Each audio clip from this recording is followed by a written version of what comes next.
Diyan si tatay, bumalik na naman na nagpagawa ng ano, grinder oh. Ayan oh, yung grinder niya. Eh wala natin ginawa tayo, nasan na? Ito, sa Bulacan.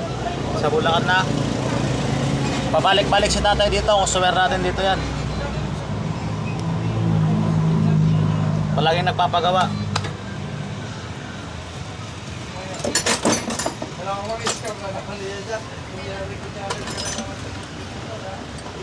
Regular customer natin dito yan sa SMGA. Wait, kanino to tay? Doon sa kaibigan ko. Ay, iniram ko muna, sirado. Pinagawa ko muna. Swerte naman ng kaibigan mo. Sinapo ko. Ikaw pa yung nagpagawa talaga?